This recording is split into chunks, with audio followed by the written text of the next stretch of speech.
आता आपण या भागाकडे आलेलो आहे, कुठला तर मॅक्झिमा आणि मिनिमा हा ऍप्लिकेशन्स ऑफ डेरिव्हेटिव्ह मधला शेवटचा भाग आहे. तर मॅक्झिमा आणि मिनिमा म्हणजे मॅक्झिमम आणि मिनिमम, एखाद्या फंक्शनची मॅक्झिमम व्हॅल्यू काढणे आणि मिनिमम व्हॅल्यू काढणे याच्याबद्दल काय आपल्याला सांगता येईल. म्हणजे आधीचं नॉलेज आपल्याकडे तर आहेच, इन्क्रीजिंग कशाला म्हणायचं, डिक्रीजिंग कशाला म्हणायचं हे कळाल्यानंतर एखाद्या फंक्शनचा मॅक्झिमम आणि मिनिमम ठरवण्यासाठी आपल्याला एखाद्या इंटरव्हलमध्ये मदत होते. ते काय आहे आणि कशा प्रकारे आपण लक्षात घेऊया. चला बघूया आता इकडं. आता इथं एक ग्राफ तुमच्या समोर ठेवलेला आहे मी. हे ते फंक्शन आहे की 6x². बघा मी ग्राफ दाखवल्यानंतर घाबरून जाऊ नका, हा प्रकार तुम्हाला एक्झाम मध्ये करायचा नाही, पण आपल्याला एखादी गोष्ट किंवा कन्सेप्ट क्लिअर कट आणि व्यवस्थित समजण्यासाठी ग्राफचा फार चांगला उपयोग होतो. तर हे आपल्याला फंक्शन आहे 3x³ - 9x² - 36 + 6. हे ते फंक्शन आहे. हे फंक्शन कसं दिसतंय, असं असं असं असं वर गेलेलं आहे आणि परत मग इथून खाली आलेलं आहे. ठीक आहे. तर मला त्या फंक्शनची या इंटरव्हलमध्ये, हा जो इंटरव्हल आहे इथून इथपर्यंतचा इंटरव्हल, त्यामध्ये मला मॅक्झिमम व्हॅल्यू किती आहे आणि कशा पद्धतीने काढता येईल याच्याबद्दल विचार करायचा आहे. मग त्याच्यासाठी आपण आता एक टेबल मी दिलेलं आहे. म्हणजे काय केलेलं आहे मी, प्रत्येक पॉईंटसाठी एक्स समजा आता हा -2 आहे, इथं -2 ला हा -2 हा -2 ही व्हॅल्यू याच्यामध्ये टाकली तर मला f(x) किती मिळणार आहे, तर तो -6 मिळणार आहे. याच्यासाठी सगळ्या ठिकाणी एक्सच्या ठिकाणी मी -2 ठेवत गेलो आणि कॅल्क्युलेशन केलं तर काय मिळणार आहे मला, डायरेक्टली -6. या टेबलकडे बघून घाबरून जाऊ नका, तुम्हाला हेल्प करणारच टेबल आहे ते. हा असा प्रकार तुम्हाला टेबल तयार करणे तर प्रकार नाही आहे एक्झाम मध्ये, पण तुम्हाला समजण्यासाठी म्हणून दिलेलं आहे. आणि f' म्हणजे काय आहे, f' म्हणजे याचा एखादा डेरिव्हेटिव्ह घेऊन मग x ची व्हॅल्यू -2 तिथं ठेवल्यानंतर जी मिळते आपल्याला व्हॅल्यू त्याला आपण म्हणतो f'. या गोष्टी तुम्ही केलेल्या आहेत. समजा f(x) दिला असेल तर f' काढायचा आणि मग आहे ती x ची व्हॅल्यू त्याच्यामध्ये ठेवल्यानंतर मिळणारी व्हॅल्यू म्हणजे f'. आता बघा थोडासा विचार करा. आता मला सांगा, आता प्रत्येकाने नीट आपल्या स्क्रीनकडे लक्ष द्या आणि मला f(x) ची मॅक्झिमम व्हॅल्यू, सगळ्यात जास्तीत जास्त असलेली किंमत f(x) ची कुठली आहे. हा आपला f(x) आहे. हा जो दुसरा कॉलम आहे f(x) ची तुम्हाला वाटत असलेली सगळ्यात मोठी किंमत 27 ही त्याची सगळ्यात मॅक्झिमम व्हॅल्यू आहे. आता इकडे लक्ष द्या स्क्रीनकडे, 27 ही त्याची मॅक्झिमम व्हॅल्यू. हे आपल्याला नाही का कसं, आपण नुसतं डोळ्याने आपण टेबल बघितलं आपल्याला लगेच कळालं की 27 ही व्हॅल्यू आहे. मग आता त्याच्याबद्दल थोडासा आपण विचार करत जाऊ की 27 साठी x किती होता, 27 या व्हॅल्यू साठी x किती होता, तर तो -1 होता. म्हणजे हाच तो पॉइंट आहे इथला. -1 साठी इथं 27 मिळालेले जे आहेत, तो पॉइंट म्हणजेच काय आहे, माझी मॅक्झिमम व्हॅल्यू देणारा पॉइंट आहे तो. ठीक आहे. मग इथं असणाऱ्या गोष्टीचं लक्ष देऊया थोडंसं. इथं काय काय वैशिष्ट्य आहे या पॉइंटचं बघूया. या पॉइंट जवळ इथं बघा f' ची 0 म्हणून व्हॅल्यू आहे. इथं या पॉइंटसाठी हा 0 लिहिलंय, म्हणजेच या पॉइंट जवळ काय असणार आहे, f' किती असणार आहे, 0 असणार. तुम्हाला ग्राफ पण न काढता किंवा टेबल न काढता आपल्याला समजा मला मॅक्झिमम काढायचं असेल तर तिथं काय केलं पाहिजे आपण, तिथं मला f' जो आहे तो 0 येणारा असला पाहिजे. हे लक्षात येत आहे. जिथं तो 0 येणार आहे तिथं मला मॅक्झिमम व्हॅल्यू मिळणार आहे. आणखीन काय सांगता येईल बघू आपण त्याच्याबद्दल. तर या पॉइंटलाच काय म्हणतो आपण, टर्निंग पॉइंट म्हणतो आपण. स्लाइडचं हेडिंग दिलंय टर्निंग पॉइंट. आता हे फंक्शन इथून इथपर्यंत येत आहे आणि वळण घेऊन मग खाली जात आहे. तो वळण देणारा पॉइंट आहे म्हणून त्याला टर्निंग पॉइंट म्हणतो आपण, किंवा त्यालाच स्टेशनरी पॉइंट असं देखील म्हणतात. ठीक आहे. हे एमसीक्यू साठी उपयोगी पडतं, लक्षात ठेवा या गोष्टी की स्टेशनरी पॉइंट किंवा टर्निंग पॉइंट याला म्हणतो आपण. आणखीन काय निरीक्षण करता येईल आपल्याला. आता याच्याकडे मी हे जे येलो कलर मध्ये दाखवलेलं आहे f', याच्याकडे पाहून तुम्हाला काय सांगता येईल सांगा बघू मला. या येलो बॉक्सचं वैशिष्ट्य काय आहे, हे सगळं पॉझिटिव्ह आहे आणि हा 0 आहे. म्हणजे हे सगळं पॉझिटिव्ह राहत आहे, म्हणून इन्क्रीजिंग असताना काय होत असतं, ते पॉझिटिव्ह राहत असते. म्हणजे या पॉइंटच्या अलीकडे समजा हा C आहे, हा पॉइंट काय होता, C आहे, आणि त्याच्या अलीकडे म्हणजे काय झाला, C - H. H च्या फरकाने ज्यावेळेस मी येतो मागं, थोडासा मागे येतोय, त्या पॉइंटच्या आधी थोडासा मागे ज्यावेळेस येतो, त्या प्रत्येक ठिकाणी मला काय मिळणार आहे, हा पॉझिटिव्ह मिळणार आहे. कोण पॉझिटिव्ह मिळणार आहे, f' मला पॉझिटिव्ह मिळणार आहे. ठीक आहे. मग अशा वेळेस त्याला काय म्हणतो आपण, इन्क्रीजिंग. आणि त्याच्यानंतरचा इथं तुम्हाला दिसत असेल हे सगळे निगेटिव्ह आहेत, हे सगळे निगेटिव्ह आहेत. म्हणजे काय, हा शून्य ज्यावेळेस तो ओलांडतो म्हणजे इथं पॉझिटिव्ह असतो, या शून्याला तो 0 असतो, त्याच्यानंतर शून्य ज्यावेळेस तो ओलांडतो तो डिक्रीजिंग असतो आणि म्हणूनच तिथं कसा असतो, डेरिव्हेटिव्ह निगेटिव्ह असतो. डेरिव्हेटिव्ह हा काय असतो, निगेटिव्ह असतो. हा बघ प्रत्येकाला समजलेला असेल असं गृहीत धरतो. आणि मग आता एक रूल्स आपण सेट करू की समजा मी फर्स्ट डेरिव्हेटिव्ह वापरून एखाद्या फंक्शनचा मॅक्झिमम काढू शकतो का. आधी असलेला मी ग्राफ दाखवलेला इथं, त्याच्यामध्ये आता रूल्स सेट करू आपण की या फंक्शनचा मॅक्झिमम कुठं आहे, तर x is equal to C ला तो एकदम मॅक्झिमम आहे. इथं एकदम मॅक्झिमम आहे कारण परत खाली खाली खाली चाललाय तो फंक्शन. ठीक आहे, मग एवढ्या इंटरवल मध्ये तर याच्यासाठी काय, एकतर एफ डॅश ऑफ सी कसा पाहिजे, 0 पाहिजे. दुसरं काय, हा सी आहे, सीच्या अलीकडे तो कसा पाहिजे, पॉझिटिव्ह पाहिजे, म्हणजेच इन्क्रीजिंग झाला तो. ठीक आहे, आणि एच म्हणजे कोण असतो, H is a small positive number. H हा एक लहानात लहान, तुम्ही जेवढा विचार कराल असा लहानात लहान कुठलाही एक पॉझिटिव्ह नंबर. सीच्या पलीकडे गेल्यानंतर म्हणजे सी प्लस एच साठी तिथं कसं असणार आहे, एफ डॅश हा निगेटिव्ह असणार आहे कारण ते डिक्रीजिंग भाग आहे, म्हणून तो डिक्रीजिंग भाग. तर लक्षात ठेवायची गोष्ट एवढेच की मॅक्झिमा कधी येणार, त्याच्या अलीकडे इन्क्रीजिंग पलीकडे डिक्रीजिंग, अलीकडे इन्क्रीजिंग आणि पलीकडे डिक्रीजिंग असेल तर तिथं काय मिळणार आहे मला, मॅक्झिमा. तसंच आता मिनिमम व्हॅल्यूचा विचार करू. आता मिनिमम व्हॅल्यू, आता मॅक्झिमम मध्ये कसं होतं, अलीकडे इन्क्रीजिंग पलीकडे डिक्रीजिंग. इथं कसा विचार आहे बघा, अलीकडे डिक्रीजिंग आहे, खाली खाली यायला लागलंय हे, आणि पलीकडे इन्क्रीजिंग आहे, पलीकडे इन्क्रीज व्हायला लागलाय. ठीक आहे, तर बघूया बरं का. हे टेबल परत एकदा दाखवतोय तुम्हाला. टेबलचा वापर एवढ्यासाठीच करतोय की आपण आपल्याला एफ ऑफ एक्स मिनिमम मिळतोय का नाही खात्री करायला लागलो, बाकी काही नाही याच्यामध्ये.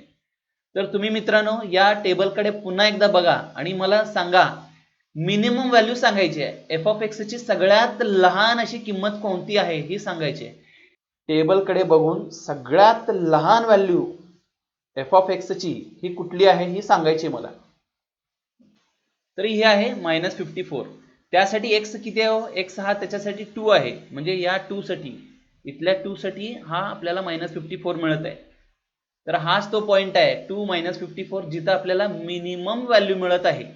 मग या पॉइंटचं असलेलं वैशिष्ट्य बघा. एक पहिलं वैशिष्ट्य म्हणजे काय, तिथं असणारा एफ डॅश ऑफ सी हा 0च असला पाहिजे, हा इथं 0 असला पाहिजे, एफ डॅश ऑफ सी हा 0 असला पाहिजे तिथं. त्यानंतर काय, त्या पॉइंटला काय म्हणतो आपण, स्टेशनरी पॉइंट किंवा टर्निंग पॉइंट. इथं देखील हा फंक्शन इथं येतो आणि इथं वळण घेऊन मग वर जातो, म्हणून याला टर्निंग पॉइंट म्हणलेलं आहे आपण. त्यानंतर याचं निरीक्षण, साधं सोपं निरीक्षण सांगायचं झालं तर हे सगळे कसे आहेत, निगेटिव्ह आहेत, कारण हे डिक्रीजिंग आहे. म्हणून हा F dash of C minus H हा झाला सी, सीच्या अलीकडे घेतल्यानंतर काय येणार आहे तो मला, सी मायनस एच, तो कसा असणार आहे, निगेटिव्ह. आणि सीच्या पलीकडे गेल्यानंतर तो कसा आलेला आहे, हा सगळा कसा भाग आहे, पॉझिटिव्ह. म्हणून काय आहे, F dash of C plus H हा काय आहे, पॉझिटिव्ह आहे. हे एवढंच भाग आहे मिनिमम असण्यासाठी, अलीकडे डिक्रीजिंग आणि पलीकडे इन्क्रीजिंग. ठीक आहे, मग रूल सेट करू याच्यासाठी सुद्धा.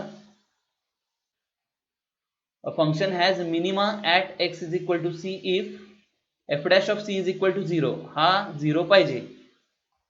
दुसरा म्हणजे f dash of c minus h हा लेस दॅन 0, हा लेस दॅन 0 निगेटिव्ह पाहिजे कारण तो डिक्रीजिंग असणार आहे तिथं. आणि तिसरा रूल काय, c च्या पुढे गेल्यानंतर म्हणजे c प्लस h हा कसा पाहिजे, पॉझिटिव्ह पाहिजे, हा पॉझिटिव्ह पाहिजे, त्यालाच आपण इन्क्रीजिंग म्हणतो.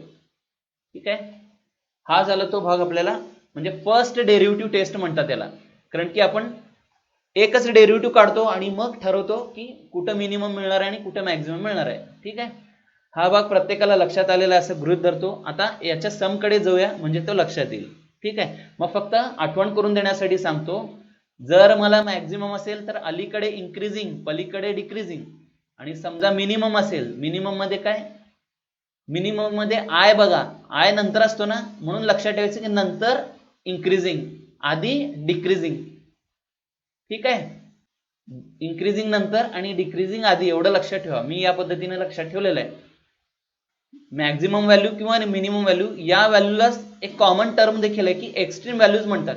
एकतर वरची व्हॅल्यू किंवा एकदम खालची व्हॅल्यू, याला काय म्हणतात, एक्स्ट्रीम व्हॅल्यूज असं देखील म्हणतात. ठीक आहे, तर आता एक असा भाग आहे बघा जिथं मॅक्झिमम पण नाही आणि मिनिमम पण नाही.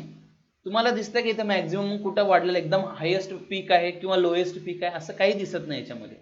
मग अशा ठिकाणी काय असणार आहे, नायदर मॅक्झिमा नॉर मिनिमा. सीईटीला वगैरे अशा पद्धतीचं विचारतात. हा ग्राफ कुठला आहे, एक्स क्यूब म्हणून फंक्शन आहे एक्स क्यूब.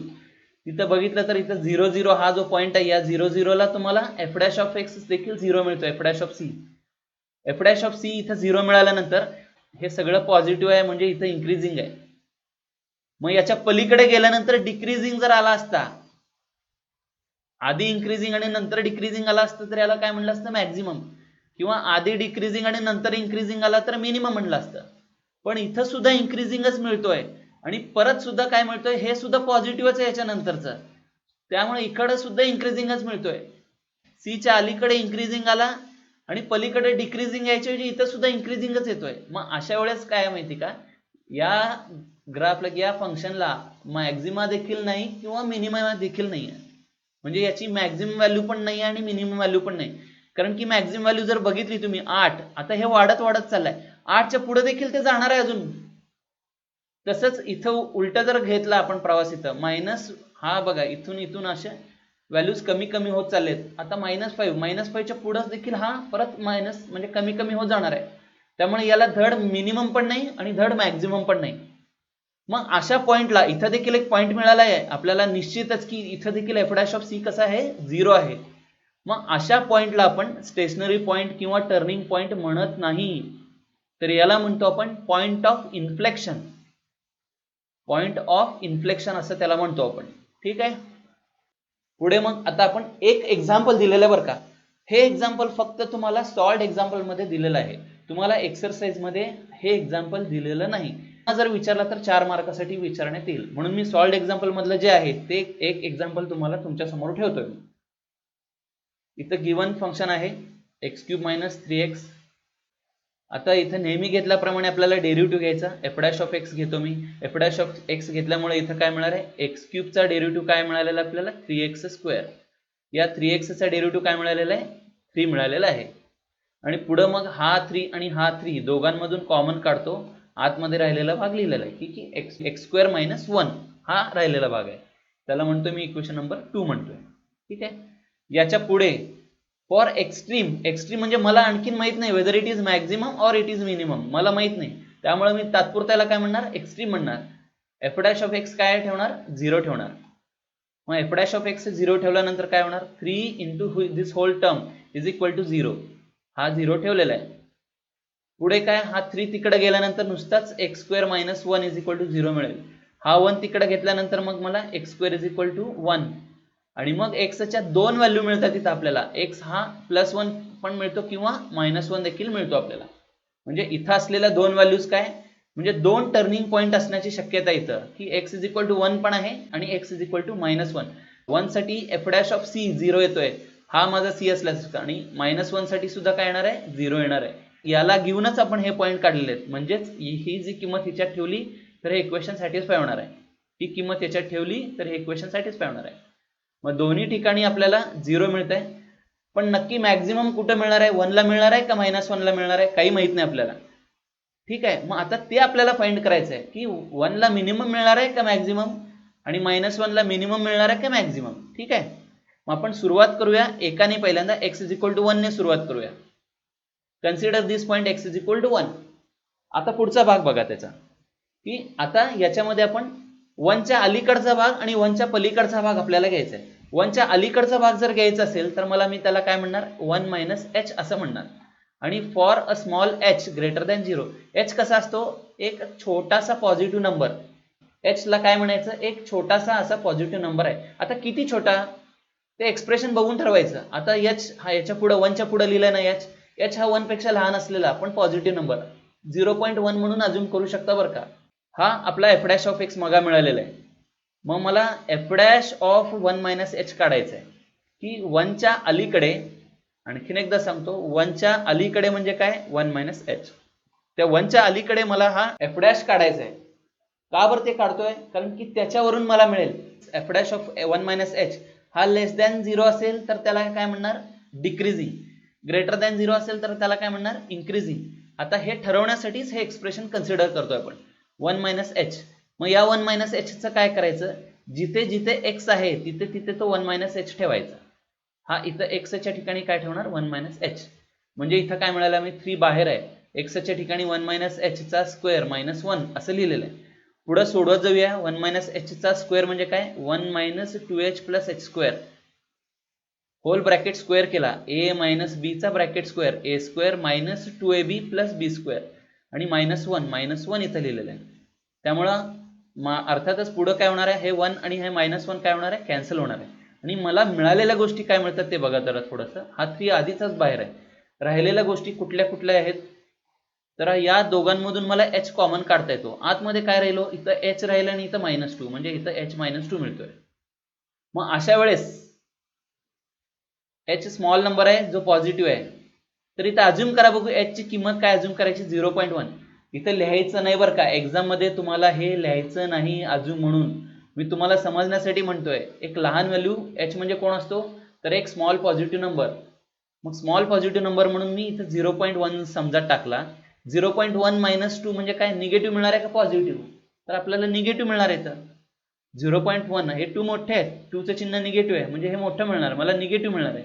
आणि दिस निगेटिव्ह इंटू दिस पॉझिटिव्ह, त्यामुळे हे सगळंच काय होणार आहे, मला हे पूर्णचे पूर्ण काय मिळणार आहे, निगेटिव्ह मिळणार आहे. एच लहानात लहान असाच पॉझिटिव्ह नंबर जर इथं मी ठेवला तर हे सगळा भाग मला कसा मिळणार आहे, निगेटिव्ह. म्हणून F dash of 1 minus H is काय, निगेटिव्ह. म्हणजेच एफ डॅश ऑफ एक्स कसा आला, निगेटिव्ह आला. कशासाठी, 1 मायनस एच साठी. F of x is decreasing for x is 1 minus H म्हणजे 1 पेक्षा लहान असलेली किंमत घेतोय. एक्स मायनस 1 ला तो कसा यायला लागलाय, डिक्रीजिंग यायला लागलाय. म्हणजे आधी डिक्रीजिंग आलं, लक्षात ठेवा. आधी डिक्रीजिंग आणि नंतर इन्क्रीजिंग आला तर काय मिळणार आपल्याला, आधी डिक्रीजिंग आणि नंतर इन्क्रीजिंग म्हणजे हे असा प्रकार आला, आधी डिक्रीज नंतर इन्क्रीजिंग. म्हणजेच मला इथं मिनिमम मिळणार आहे. पण हे डिक्रीज आल्यानंतर पुढचं सुद्धा इन्क्रीजिंग येणं महत्वाचं आहे. समजा हे सुद्धा डिक्रीजिंग आलं की दोन्ही पण गेलं, त्याला मिनिमम पण नसतंय आणि मॅक्झिमम पण नसतंय. मग ठीक आहे, म्हणजे पुढचा मला इन्क्रीजिंग येणं फार महत्वाचं आहे. पुढचा म्हणजे कुठला भाग, हा 1 आहे. 1 च्या पुढचा भाग म्हणजे काय, 1 प्लस एच साठी. ठीक आहे, आता पुढच्या भागाकडे जाऊया. म्हणजे एक्स ची व्हॅल्यू काय घेतली मी, 1 प्लस एच घेतली. आता 1 प्लस एच घेतल्यामुळे काय आला, हा आपला एफ डॅश ऑफ एक्स आहे. तिथं मी 1 प्लस एच ठेवणार, मी एक्सच्या ठिकाणी इथं काय ठेवणार, 1 प्लस एच ठेवणार. म्हणजे याचा स्क्वेअर केल्यावर काय मिळणार आहे बघा मला, 1 plus 2h plus H square. आणि मग हा 1 आणि हा -1 काय होणार आहे, कॅन्सल. आतमध्ये काय राहणार आहे मला, एच स्क्वेअर प्लस 2h. अर्थातच मी पुढच्या स्टेपमध्ये मग याचं एकतर एच कॉमन घेऊ शकतो किंवा आहे तसा ठेवला तरी चालेल. आता मगाशी जसं अज्युम केलं होतं आपण की याच्याला एक छोटी व्हॅल्यू अज्युम केली होती, किती, 0.1. इथं सुद्धा 0.1 टाकू आपण. 0.1 चा स्क्वेअर काय येणार आहे, पॉझिटिव्ह येणार आहे. आणि 0.1 इंटू 2 0.2. थोडक्यात काय, मला व्हॅल्यू काढत बसायची नाही बरं का, इथं मला फक्त चिन्ह ठरवायचं इथं की ते पॉझिटिव्ह येतंय का निगेटिव्ह येतंय. मला इथं काय मिळायला लागलंय, डेफिनेटली कसा मिळायला लागलाय, पॉझिटिव्ह. डेफिनेटली पॉझिटिव्ह मिळतोय म्हणजे F dash of 1 plus H हा पॉझिटिव्ह मिळतोय. याचाच अर्थ एफ डॅश हा सुद्धा पॉझिटिव्ह आहे, म्हणजेच तो इन्क्रीजिंग आहे. मग आधी डिक्रीजिंग होता, आता इन्क्रीजिंग मिळालेला आहे. ती चांगली गोष्ट आहे, म्हणजे ही मिनिमाची कंडिशन आहे आपल्याला. तर एकंदरीत इथं दिलेला मी सगळा विचार करून आधीचा आणि नंतरचा, की मला एक्सच्या अलीकडे 1 च्या अलीकडे हा डिक्रीजिंग मिळत होता आणि 1 पेक्षा जास्त असताना म्हणजे एक्स हा 1 पेक्षा मोठा असताना मला तो इन्क्रीजिंग मिळतोय. हा फंक्शन आहे आपला. 1 च्या अलीकडे डिक्रीजिंग आणि 1 च्या पलीकडे इन्क्रीजिंग, याचाच अर्थ काय येतं मग, एक्स इज इक्वल टू 1. हा जो एक्स इज इक्वल टू 1 कोणाला म्हणतोय मी, वाय ला म्हणत नाही, मी एक्स ला म्हणत असतो बरं का. कुठं मिनिमम आहे, या 1 ला म्हणणार मी. हा इथं -2 ला म्हणू नका तुम्ही. This is not the minima, this is minimum value but this is not the minima. Minima म्हणजे काय, एक्स ची अशी कुठली किंमत आहे जिथं मला वाय ची सगळ्यात कमी किंमत मिळते.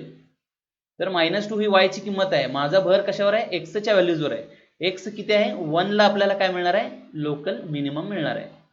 आणि मग मिनिमम व्हॅल्यू जर काढायला विचारली आपल्याला, त्याची मिनिमम व्हॅल्यू किती आहे, minimum value of F of x, तिथं एक्स ची किंमत काय टाकणार, 1 टाकणार.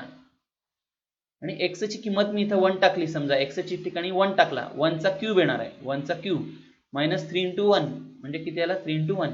तो 1 क्यूब हा 1 असतो. 1 - 3 किती आला -2. मी हे जे केलेलं आहे ग्राफचा वापर न करता केलेला आहे. ग्राफ नेसेसरी नाही, पण तुम्हाला पूर्णपणे आयडिया येण्यासाठी ग्राफ उपयोगी ठरतात म्हणून दाखवलेलं आहे मी, बाकी काही नाही. ठीक आहे. तर हे विदाउट ग्राफ आपण सगळं केलेलं आहे. That is the power of derivative. एखाद्या फंक्शनला एखाद्या इंटरव्हलमध्ये कुठं ती सगळ्यात कमीत कमी व्हॅल्यू मिळणार आहे ते आपण सांगू शकतो. हे झालं मिनिममच्या बाबतीत. आता दुसरा एक टर्निंग पॉईंट होता बरं का, -1 देखील एक होता. -1च्या अलीकडची व्हॅल्यू म्हणजे -h म्हणणार मी, आणि मग एक्सच्या ठिकाणी -1 - h ठेवणार, -1 - h ठेवणार, आणि त्याचा स्क्वेअर केल्यामुळे मला हा जरी -1 - h असेल, 1 चा स्क्वेअर हा 1 आहे, -h चा स्क्वेअर हा h स्क्वेअर आहे, मधली टर्म दोन्हीकडे निगेटिव्ह असल्यामुळे काय येणार आहे पॉझिटिव्ह येणार आहे. हा 1 आणि हा -1 कॅन्सल. हा मगाशी सारखाच मिळालेला आहे. h समजा मी इथं घेतला पॉझिटिव्ह, तर हा देखील पॉझिटिव्ह मिळणार आहे, हा देखील पॉझिटिव्ह मिळणार आहे, त्यामुळे इथं ग्रेटर दॅन मिळणार आहे. इथं ग्रेटर दॅन मिळत असेल याचाच अर्थ f' ऑफ -1 - h म्हणजे -1च्या अलीकडे मला पॉझिटिव्ह मिळतंय. पॉझिटिव्ह म्हणजे काय मिळतंय, आधी इन्क्रीजिंग मिळायला लागलंय मला, आणि नंतर समजा डिक्रीजिंग मिळायला लागला, तर याचाच अर्थ इन्क्रीजिंग आधी नंतर डिक्रीजिंग म्हणजे मला तिथं काय मिळणार आहे, मॅक्झिमम मिळणार आहे. आता बघा पुढचा भाग, की आधी पॉझिटिव्ह यायला लागलाय म्हणून त्याला मी इन्क्रीजिंग म्हणलंय. -1च्या अलीकडे हे इन्क्रीजिंग मिळायला लागलं. -1च्या पलीकडे जायचं असेल तर इथं काय करणार, +h टाकावं लागेल मला याच्यात, -1 + h. मग -1 + h ही व्हॅल्यू याच्यामध्ये ठेवू आपण x मध्ये, -1 + h चा स्क्वेअर. मग इथं काय काय मिळतोय, -1 चा स्क्वेअर हा 1, h चा स्क्वेअर हा h स्क्वेअर, मधली टर्म जे मायनस इंटू प्लस म्हणजे मायनस मिळायला लागला आपल्याला, आणि शेवटचा -1 आहे. इथं देखील हा 1 आणि हा -1 काय होणार आहे, कॅन्सल होणार आहे. निगेटिव्ह चिन्हासहित कॉमन काढल्यावर का -3h केलंय आणि आतमध्ये 2 - h केलंय मी याला. तर h समजा मी इथं 0.1 घेतला, छोटा घेतला 0.1, 2 मधून 0.1 गेला तर हा पॉझिटिव्ह येणार आहे, हा पॉझिटिव्ह येणार आहे एवढा भाग. पण इथं मी 0.1 ठेवला, 0.1 इंटू 3 त्याला निगेटिव्ह चिन्ह असल्यामुळे -0.3 झाला तो. ठीक आहे. मग हा काय मिळालाय मला, निगेटिव्ह मिळायला लागलेला आहे. हा काय मिळतोय, निगेटिव्ह मिळतोय मला. निगेटिव्ह मिळतोय म्हणूनच काय म्हणतो आपण त्याला, decreasing for x is greater than -1 + h. ठीक आहे. मग आता सारासार विचार करू, दोघांचा विचार करू. आतापर्यंत जे बघितलेलं आहे, -1च्या अलीकडे कसा आहे तो, हा झाला आपला -1, x इज इक्वल टू -1. -1च्या अलीकडे आपल्याला काय मिळाला, इन्क्रीजिंग मिळालेला आहे तो, आणि -1च्या पलीकडे काय मिळतो आपल्याला, डिक्रीजिंग. मॅक्झिमा आहे, आणि कुठं आहे तो मॅक्झिमा, -1 ला आहे, आणि मॅक्झिमम व्हॅल्यू किती आहे, तर मॅक्झिमम व्हॅल्यू किती आहे, तर त्याची 2 आहे. So x is equal to -1 is the point of local maxima and maximum value of f of x is, आता हा जो काय फंक्शन आहे या x च्या ठिकाणी मला -1 ठेवायचं आहे. -1 चा क्यूब -3 इंटू -1 म्हणजे किती मिळणार आहे मला, +3, आणि हा -1 चा क्यूब म्हणजे मायनस, म्हणून तो किती मिळतोय, 2 मिळतोय आपल्याला. ठीक आहे. तर हे आहे एक्झाम्पल, फर्स्ट डेरिव्हेटिव्ह टेस्टचं हे एक्झाम्पल आहे. म्हणजे का बरं म्हणतो आपण फर्स्ट डेरिव्हेटिव्ह, कारण याच्यामध्ये फक्त एकच डेरिव्हेटिव्ह वापरलेला आहे आपण, डबल डेरिव्हेटिव्ह केलाय का इथं, नाही केला, म्हणून याला आपण काय म्हणतो, फर्स्ट डेरिव्हेटिव्ह टेस्ट म्हणतो.